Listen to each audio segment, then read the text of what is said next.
What's up, everybody? Welcome back to another episode of the Lights Out Podcast. I'm your host, Josh. As always, I'm joined in the studio by my producer, Joel. And today, we are going to be diving into a story that I would bet money on that most of you have never heard of.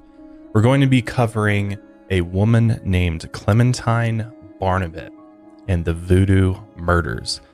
So if you caught last week's episode, we dove into witchcraft and Wicca quite a bit and talked about Gerald Garner. Well, this week we're going to dive into Voodoo a little bit and give you a little bit of history on Voodoo just in general, because Voodoo is another one of those topics that I think is very often misunderstood. And, you know, what is portrayed as Voodoo in the media and in movies is really not accurate to, you know, how Voodoo is actually practiced. So we're going to be talking about a very, very brutal, really true crime case today that involves this Clementine Barnabet. But before we get into that, I wanted to remind you that one way you can help support the show is if you subscribe to us on Apple Podcasts. It really does help us out, especially if you're just a YouTube viewer out there that enjoys watching the show on YouTube. Unfortunately, the YouTube views don't really count towards sort of our overall rankings in the podcast world. So if you would just take a minute and head over to Apple Podcasts and make sure you're subscribed, even if you don't ever listen to the audio version only, we'd greatly appreciate it. And vice versa, if you're an audio listener and you've never checked out the show on YouTube, Joel actually spends quite a bit of time on the YouTube sort of version of the show and putting in overlay of a lot of different clips and images, and really just creates a visual experience to go along with every episode. And it's always nice to put a name to a face. If you haven't seen me and Josh yet, then that too. Come hang out on YouTube. Absolutely. That'd be really cool. If you come check us out on YouTube, you can just search Lights Out Podcasts. We'll have the links below for you as well. But this episode of Lights Out is brought to you by Honey and Higher Love Wellness, and more on that later. But let's go ahead and just jump right into the story. So to begin, we're going to start by talking about Voodoo a little bit, because Voodoo as we know it today became popular in Haiti during the 1500s. And the roots of Voodoo's origins have been around since the beginning of civilization practically, even up to 10,000 years ago. Its origins began somewhere in West Africa, possibly the country of Benin, where the word voodoo means spirit. Yet many of its rituals and traditions have changed greatly since introduced to the Americas. Voodoo was a way for Haitians and many Africans to come together during the slave trading boom of North America. Slave traders tried to cut any social ties between the slaves, and any sense of community was often lost as a result. So the practices of Voodoo were the slaves' response to all that. And they tried to retain any sense of community during these times, which I think is very understandable that you would need, you know, whether it's religion or some type of practice to sort of help you keep the faith and keep your, you know, your family or community together. That's exactly what they did. During the countless years of the slave trade, the Haitians and Africans began including their own gods and rituals into the ancient traditions of Voodoo. Many traditions have changed throughout the earliest years. Its practices, as well as its darker depictions of evil and malicious deeds, have often been distorted. In movies and television, we most often see vile interpretations. Concealed in dark rooms, dolls are poked with needles, and blood sacrifices are made to the gods. And media in the 1900s went wild with these representations of Voodoo. And by the end of the century, Voodoo followers were forced to practice underground. True followers of Voodoo, though, frown upon these depictions. Yet on occasion, no matter how far-fetched, dark and morbid realities often come true. And Voodoo still lives in the U.S. today. In the South, it's often known as the New Orleans Voodoo or Louisiana Voodoo. And it was brought to this region by slaves between 1719 and 1731. Much more of its influence came after 1791, once the slaves revolted in Haiti and fled to Louisiana. Their specialties were herbs and poisons, along with the creation of charms and amulets that were believed to protect themselves and others from harm. And these trinkets became the main focal point of Louisiana Voodoo. These special items were called wangas, and they had either good or evil purposes depending on what they were made of. Many of the evil wangas contained a toxic root brought to Louisiana from an African tree a cursed fig tree. This root was then ground up and combined with bones, nails, and religious relics, such as holy water, candles, incense, and crucifixes. Many of the slaves' spiritual beliefs were influenced by their slave owners, so rituals and relics often made their way into voodoo practices. At its peak in American culture during the 1800s, a woman by the name of Marie Laveau became the most famous voodoo priestess across the nation. As a free woman of color and a devout Catholic, she spent much of her time feeding the hungry, nursing the sick, visiting prisoners, and helping slaves navigate their way to freedom. Working as a hairdresser, obviously the locals throughout New Orleans confided in her and told her a lot of things, and her rapport with them made her extremely popular, even famous. And she then began offering her voodoo services of healing to her clients. From her selfless lifestyle and dedication to voodoo practices, she soon became known as the Voodoo Queen of New Orleans. She performed exorcisms and offerings to spirits, and she treated many people's ailments with teas, herbs, salves, and tinctures. People from all over the city of all different colors and backgrounds came to see Marie Laveau for healing. And her dedication to her beliefs and practices inspired many others to follow the voodoo faith. And by the 1900s, many devout followers in the American South, especially cities within Louisiana, upheld voodoo traditions that their ancestors had passed down to them. Some kept to themselves and focused on the physical and spiritual healing of their religion, yet others found themselves on the darker side of history, buying voodoo conjure bags, seeking supernatural powers in order to carry out horrific murders for their cult of sacrifice, bending tradition and religion into a sick and twisted murder fantasy. That's a very brief overview of voodoo and sort of the history behind it. Like I said, it goes back thousands and thousands of years.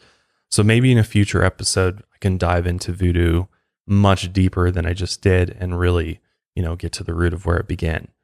But this is where our story begins. One afternoon in January of 1911, in West Crowley, Louisiana, a man by the name of Walter Byers did not show up to work at the local rice mill. A neighbor knocked on the door of his small shack home, and no one answered. It appeared that no one was home. Authorities eventually came to inspect the house, and what they found would open up one of the darkest stories Louisiana would ever see. The most depraved side of American voodoo just revealed itself. When they reached the bedroom of the house, there they found Walter, his wife, and his 6-year-old son brutally murdered. All of their heads were bashed in. They were bludgeoned so badly, the authorities barely recognized them. Blood and brain matter were scattered across the room. A bucket of blood sat in the corner, and a red-stained axe rested at the foot of the bed. In their report of the crime scene, one investigator said that the family had been brained with an axe. With no sign of a break-in, authorities thought that the suspect had snuck in through the window at night and killed them all as they slept. But for what reason? The pale-faced authorities had no idea why someone would want to commit such a heinous crime. Little did they know that this would be one of many in a string of sacrificial killings. Sensational headlines made their way to the front page of local newspapers, and soon enough, entire neighborhoods were in fear for their lives. 1 month after the brutal murders of the Byers family, February 24th, 1911, in Lafayette, Louisiana, Nina Martin woke up to the crow of the rooster on a seemingly regular morning. Around 7 a.m., her son burst through the front door of their small shack and ran into the kitchen to find her. He screamed that Nina's sister had been murdered. In disbelief, Nina went to see for herself, and sure enough, her nightmare became a reality. In the bedroom of her sister's home lay the dead bodies of her sister's entire family, again almost unrecognizable from the bludgeoning to their heads. Her sister Mimi, the husband Alexander Andrus, and their 2 children died. Blood spattered the walls and soaked the bed sheets. All were beaten, and their skulls were crushed by the blade of an axe that rested at the foot of the bed. And with no time to spare yet again, a month after the murders of the Andrus family, another family of 4, the Cassaways, were found murdered in their bedrooms in Beaumont, Texas, not far from the border of Louisiana. Investigators quickly suggested that there should be no coincidence to these murders happening in a similar fashion and so close to each other. Investigators quickly had a full plate and began working night and day to find the culprits. The Lafayette sheriff, Louis Lacoste, also a Louisiana native and a blacksmith in his youth, went hard to work on the case of the Andrews family that had occurred in his city of Lafayette, Louisiana. And many connections were quickly pieced together between the murders. The victims were always an entire family, usually between 4 to 6 people, and most of the murders occurred in the bedrooms, and always at night. The victims were killed with a blow to the head by an axe, and the victims lived in poorer neighborhoods, and almost all of the victims were black. Only one victim was white, the wife of Cassaway, and although the suspicion of the hate crime was considered, investigators could not put their finger on a motive. Sheriff Louis Lacoste, after some investigating, suspected that the culprit was Raymond Barnabet, a middle-aged black man who lived in Lafayette. After he arrested Raymond Barnabet and brought him in for questioning, he did not have enough evidence to hold him, so he had to release his prime suspect. Yet not long after, he arrested Raymond again, and by October 1911, a grand jury indicted Raymond for the murders of the Andrus and Byers families, and on October 19th, he was put on trial. His entire family, including Nina Porter, his wife, Clementine Barnabet, his daughter, and Zephyrin Barnabet, his son, all testified against him in court. His wife Nina claimed that on the night of the Andrews family murders, Raymond caught a train around 7 p.m., but didn't arrive home until 2 a.m. the next morning.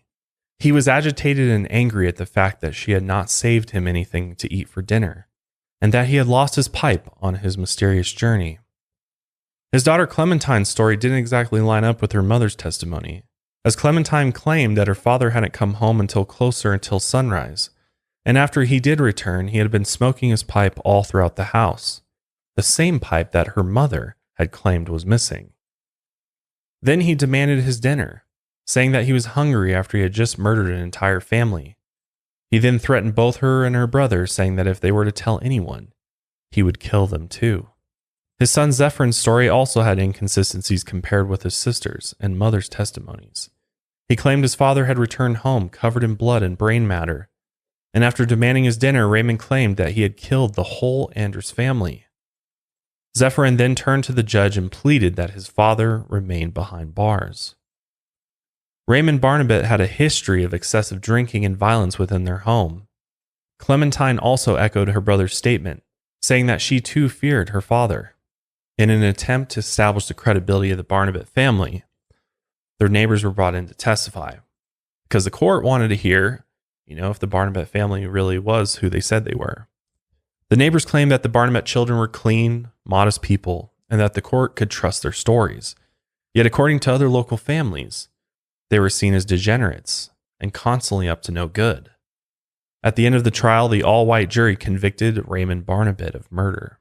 His defense quickly appealed and stated that Raymond was drunk during the proceedings and not competent enough to demonstrate a proper defense.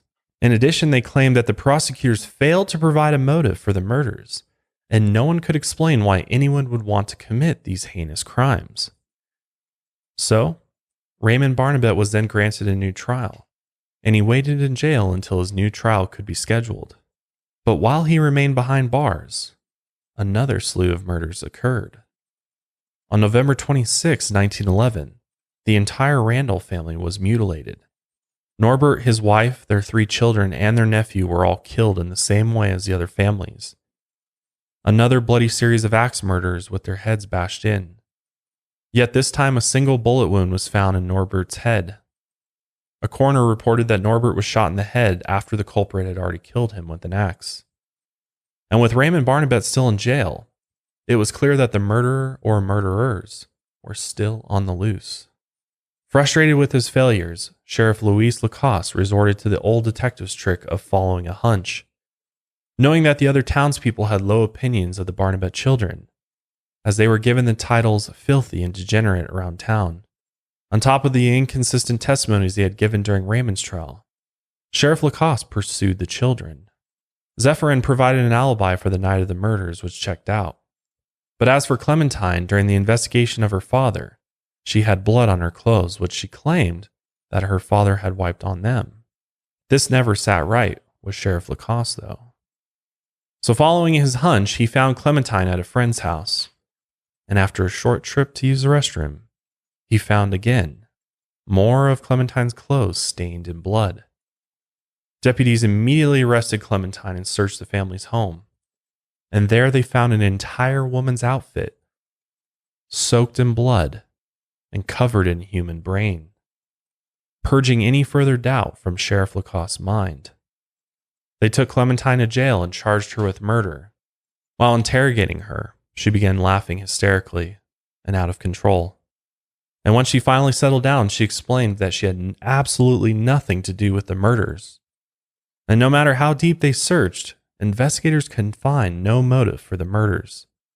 They were also not convinced that Clementine would have the ability to carry out these murders alone. Before we continue with Clementine's story, and if there are other killers, we're going to take a quick ad break and we'll be right back. In this day and age, I think most of us are doing all of our shopping online. I know for me, I pretty much do all of my shopping online exclusively.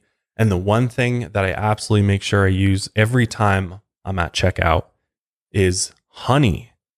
What is Honey, you ask? Honey is a free browser extension that scours the internet for promo codes and applies the best one it finds to your cart. Honey supports over 30,000 stores online, and they range from sites that have tech and gaming products to popular fashion brands and even food delivery. I don't know if you remember those days where you used to have to do a Google search for promo codes and it would take you 20 minutes to try to find a good promo code that works. Well, Honey goes out and searches everything automatically for you, so you don't have to manually search for coupon codes, and you actually get a code that works. Plus, you know that once Honey applies a code that you're getting the absolute best discount that is available, which is really, really cool. So imagine you're shopping on one of your favorite sites, and when you check out, the Honey button drops down, and all you have to do is click Apply Coupons. And a few seconds later, Honey searches for coupons it can find for that site.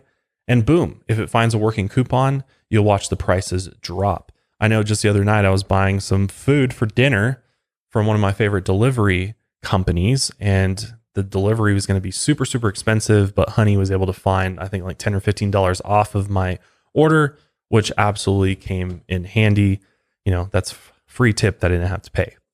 So if you're not using Honey to shop online, what are you doing? Honey has found its over 17 million members, over $2 billion in savings. So if you don't already have Honey, you could be straight up missing out on free savings. It's literally free and installs in a few seconds. And by getting it, you'll be doing yourself a solid and supporting this podcast. Get Honey for free at joinhoney.com/lightsout. That's joinhoney.com/lightsout. This episode is also brought to you by Higher Love Wellness. Higher Love Wellness is my CBD and wellness company. It's founded by my wife and I. Everything is made here in Colorado, which is really cool. We sell a wide range of different CBD products, including topicals, gummies, tinctures, to concentrates as well. We have a wide variety of different flavors. And recently we just launched our tropical blend of gummies and our pineapple wax, which are great for the end of summer.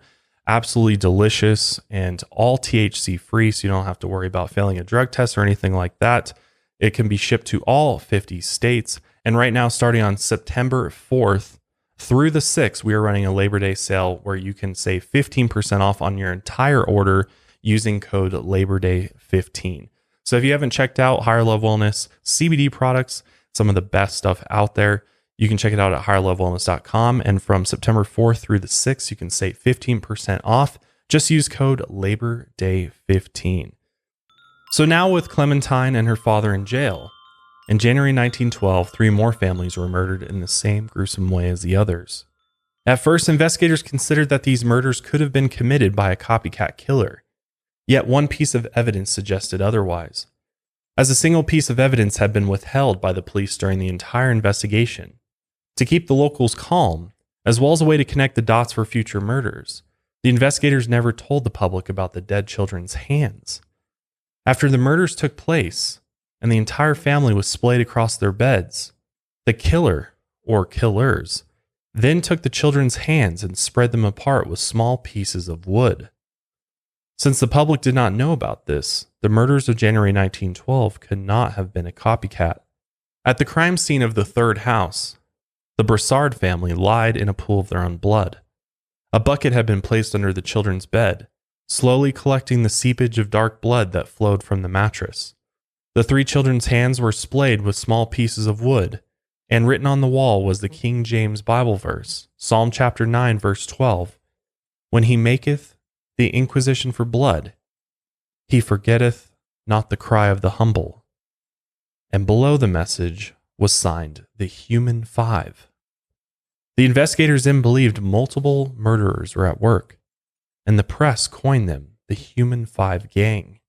After this revelation became public, local publications began making claims of evil voodoo practices at work. They printed images of snakes, a common symbol in voodoo lore, killing small children. And if you look at the picture they put in the newspaper, it's actually quite terrifying to think that they would put this out to the public. I mean, you're going to spark more fear than was already there in the first place. I mean, the snake is literally suffocating. Yeah, it's what appears to be a strangling baby. Yeah, you're going to freak people out. Good God. Much speculation began as to what the Human Five actually meant. Was it a gang of murderers? Was it meant to coincide with the number of victims at each scene? Or did it have something to do with some religious perversion? Did it correlate to the splaying of children's hands? And quickly rumors began to circle that Clementine Barnabet led a cult called the Church of Sacrifice.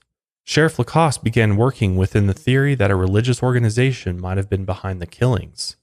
So he began investigating the Christ Sanctified Holy Church, a local Pentecostal church of Lake Charles, Louisiana. Through the grapevine, rumors suggested that Reverend King Harris, a revival preacher with a small congregation at the Christ Sanctified Holy Church, was involved somehow with an underground cult. He followed this lead and arrested the Reverend, not only to bring him in for questioning, but to also protect him from the growing anger of the townspeople. After being brought in for questioning several more times, the Reverend vehemently denied having anything to do with the murders. He said that the idea of his teachings being connected to acts of violence and murder unsettled him. Reverend King Charles cooperated fully with the police and told them that the Church of Sacrifice did exist. They functioned as an unofficial section of the Christ Sanctified Holy Church, but he was unaware of any heinous activity being done. Sheriff Lacoste was at a loss. He had no clue where his investigation was headed, and what he feared most was that he was at a dead end. With not much to go on, the investigation was at a standstill. Sheriff Lacoste hoped that with the cult leader in jail that no more murders would occur. Public outcry within black neighborhoods of Louisiana made its way to the forefront. And in the small town of Brobridge, a predominantly poor black town in Louisiana, entire neighborhoods armed themselves with weapons and stayed awake throughout the night. They would not rest, knowing that they could easily be killed in their sleep. In February 1912, a congregation of black residents met at Lafayette Baptist Church and organized assistance to local authorities with the intention of full cooperation. Any information the people had was handed over to the police in hopes that they could catch the killers. But not 9 days after his meeting at the Baptist church, despite having Reverend King Charles behind bars, another family murder occurred in Beaumont, Texas, just past the Louisiana border. With nothing more for investigators to go on, in addition to his full cooperation, the Reverend was released from jail. With fear and panic at their peak, a bit of relief soon arrived.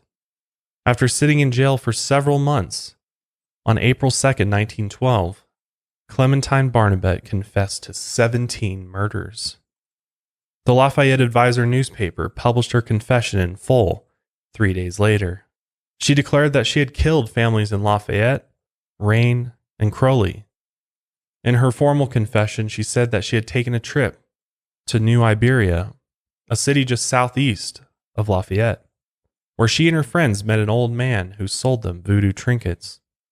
The old man claimed that the items would make them undetectable and protect them from the law as long as they remained in their possession. They bought each of the trinkets for $3 apiece and returned to Lafayette the same night. It was then that Clementine and her friends began discussing the potentials of their new findings. They wondered if their new voodoo trinkets would protect them, even in the instance of murder. With a hint of disbelief in their power, some of the group returned to New Iberia and asked the old man once again about their powers. He guaranteed that they would always work and claimed they would protect them under any circumstance. And with this understanding of the trinket's powers, she decided to test them out one night in the fall of 1909, about 2 years before the infamous Andrus family murders. Clementine and her friends drew lots to see who would try first, similar to drawing a name out of a hat. She then went to her sister's place in Rayne, Louisiana, near the railroad depot. She went into town disguised as a man and found an axe in the yard near the cabin of her first victims. On future killings, she knows that most people had an axe on the premises, so that became her weapon of choice. When she got to the house, she saw that it was lit and could easily see inside where she spotted her first victim, a woman sleeping. After entering the home, she swung the heavy axe down into the woman's head, killing her instantly. At the sound of a cracking skull, the woman's son awoke, but before he could raise his head from the pillow, Clementine struck the boy too, just around his left ear, and he died instantly as well. 2 more children slept nearby, and she finished them off the same way.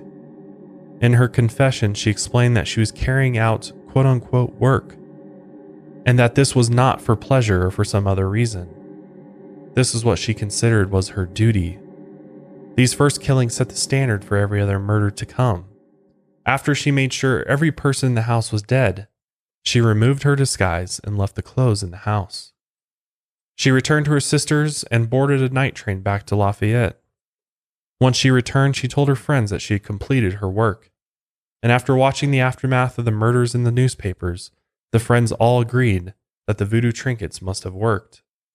Clementine was never caught for those murders. She said that she killed indiscriminately, and she didn't target men, women, or children. And when asked why she killed the children, she said that she killed them so they would not have to live their lives as orphans. She also admitted to caressing the corpses of the people she had just killed. And when asked if there was an agreement to keep these killings a secret among the group, she said yes, there had been. But she wanted to confess because she wanted to have a clear conscience, after all. She went on to confess to the rest of her murders. Many of the times she was not alone in her work. But given the nature of her lying, especially during her father's trial, many took her words with a grain of salt.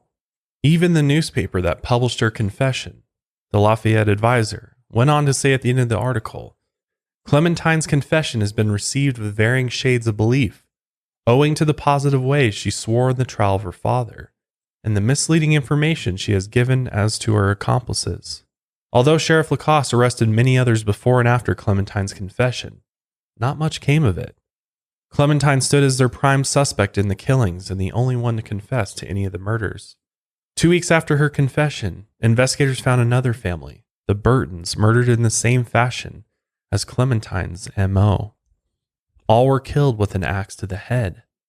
And with so much frenzy in the local news, authorities suspected that the new murders were either more activity from the sacrificial cult or copycats inspired by the previous killings.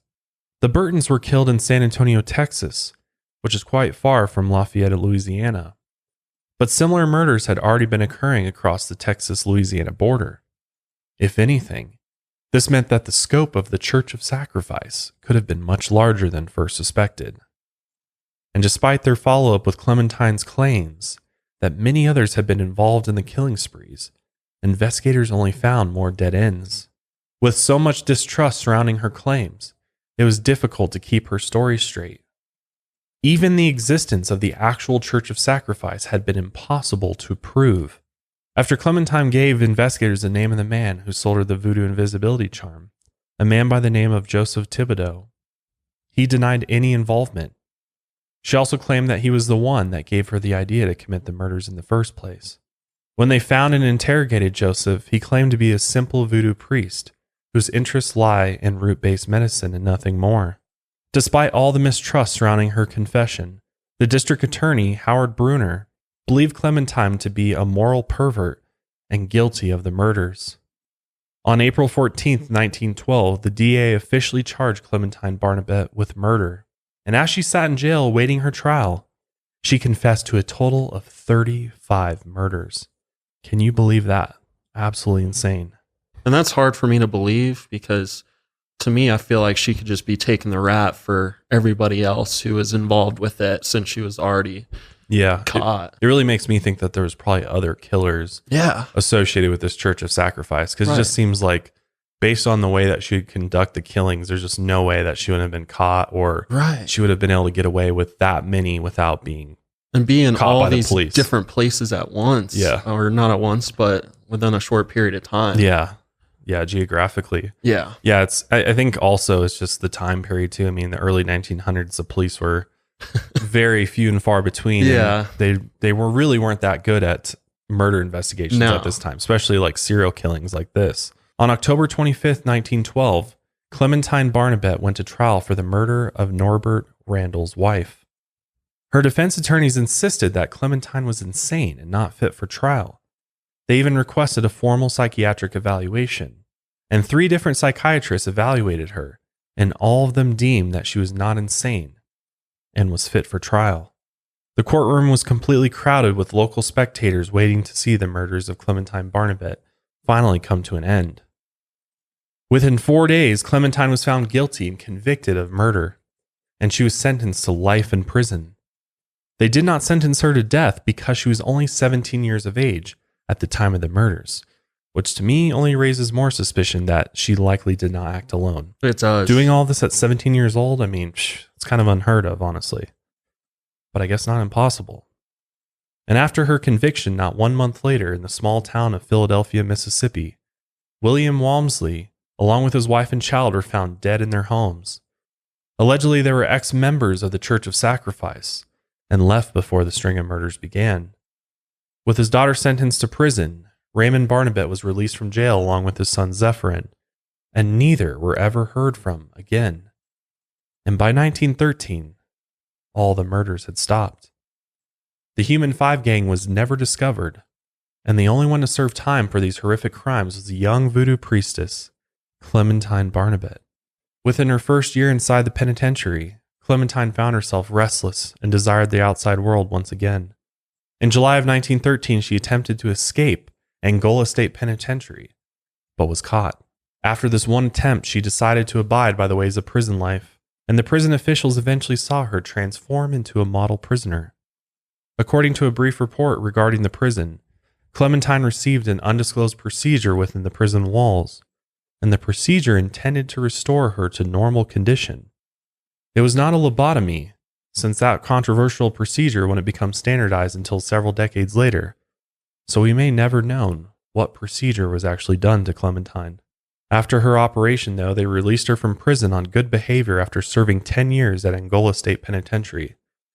And after this, she was never heard from again. That's so unbelievable. Like, I know. She what kills 35 people and then just serves 10 years? Or did she? I mean, maybe she didn't kill all of them. Yeah. But I would think she would be behind bars for the rest of her life. Yeah. What happened to life in prison? Oh, man. So they must have been pretty confident in this procedure, whatever it was. My guess is it was some type of lobotomy of some sort. You know, before a lobotomy became a lobotomy, they probably were doing screwy things with people's brains still. Could be. It's what I'm guessing. I mean, it must have kind of turned her into like, you know, this like vegetative state or like just a dumbed down version of who she once was. So they're like, she's not, you know, a threat to society anymore. Yeah. She could have appeared completely harmless afterwards, or she was just extremely good at manipulation. And then just to all the Barnabets just disappeared. That's interesting too. They're just like gone. Seems like they were all in it. Yeah. Seems like they were probably all involved with the killings. But it's also interesting to me that former members of the Church of Sacrifice also ended up dead. So that really makes me think that there's absolutely more killers out there that were doing these brutal slayings. But despite the controversy surrounding voodoo, its rituals and traditions are still practiced today. The cultures and customs live on, especially in the heart of New Orleans, Louisiana. The Voodoo Spiritual Temple, a quaint building that blends into the architecture of the city, is New Orleans' only official voodoo temple. It sits across the street from Congo Square, once a gathering place for enslaved Africans where they practice their traditions of drum circles and spiritual ceremonies. And today it acts as an open space famous for being a gathering place for African American jazz musicians. For many, voodoo is seen as a cultural staple in Louisiana, and it will forever be a part of its historical roots. At its core, Voodoo intends to benefit whoever practices its rituals. And over the decades, the influence of Catholicism has transformed voodoo since it was first introduced to North America. Peace, health, and prosperity are some of its foundational goals. Yet for every community of goodwill, evil lurks not far behind. In the shadows of depravity, the killings of Clementine Barnabet have cast everlasting fear into the hearts of everyone who hears the word voodoo. The splaying of dead children's hands with small wooden rods, invisibility charms seething with supernatural powers, the metal buckets beneath bed frames collecting the blood of victims draining from the mattress, entire families murdered with their heads smashed in and their brain matter dripping down the wall beside them, or a bloodied axe resting at the foot of the bed. When he maketh the inquisition for blood, he forgetteth not the cry of the humble. These are the corrupted images of voodoo. As many as 35 dead, both men, women, and children, and only one person was ever convicted for these crimes, despite evidence pointing to more than one. These killings may have been the work of an entire cult of sacrifice, and with dozens of bodies in her wake, Clementine Barnabet only spent 10 years in prison for her heinous deeds. Or maybe she didn't do any of it. You know, people confess to things all the time. I mean, we saw with Son of Sam. Right.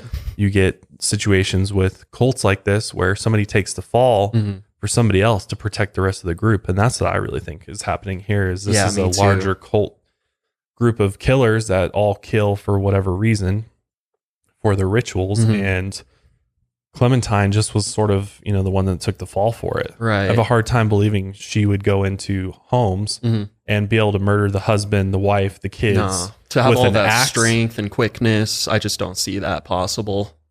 No, but you know, you never woke up a single one of them.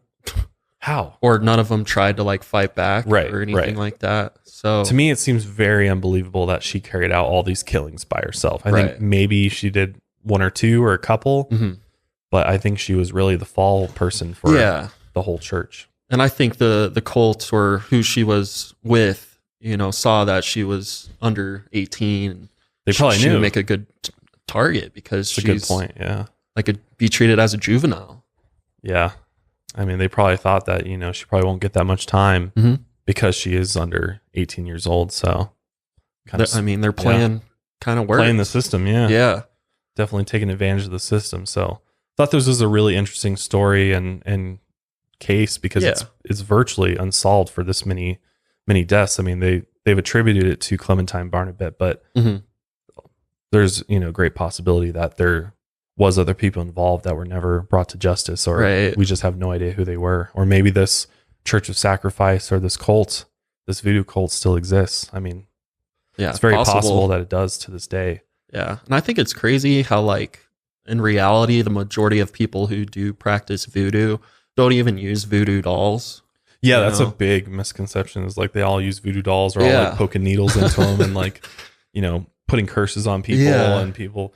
Yeah, that's I think Hollywood for you. That was Hollywood. It's the same thing with witchcraft. Yeah. I mean, it's the same thing for a lot of these alternative religions and stuff, is like Hollywood has made them out to look evil and used, because, you know, there are some elements to it that to, you know, especially an average person, they might think are spooky or scary or creepy in some way. And so then they take that and they just like run with it and really push it as far as they can. And voodoo is one of those things that people have made really, really scary. But at the same time, there is like, just with every religion, there's always going to be people who do take it a dark and scary path. Right. You know, and do attribute it to murder and all these horrible things. I mean, there's, you know, extremists in every religion that take it, you know, Christians to Muslims. It doesn't matter if it's Wicca or if it's voodoo. I mean, it doesn't matter. There's always going to be people who take the beliefs to the next level and start doing things literally, or start killing in the name of faith and God, and, you know, in order to try and better themselves in their God's eyes in some way. So, yeah, I see voodoo as a very positive thing that people use to perhaps cast out evil on people who they thought were evil, or, you know, kind of like a supernatural thing. Right.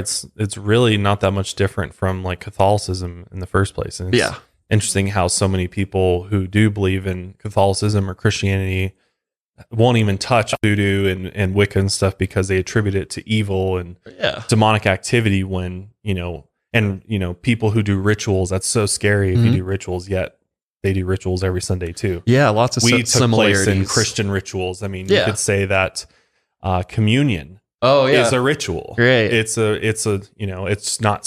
not as creepy as other rituals, or not as, it doesn't have that sort of cool elements to it. It's very like straightforward, but I'm sure it's still like a ritual. It is. It's absolutely a ritual.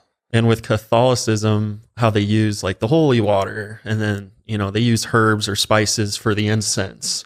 Yeah. And things like that. Yep. I mean, those are just a few similarities. The priests wear gowns and there's candles. I mean, it's very similar. Music and worship. Right.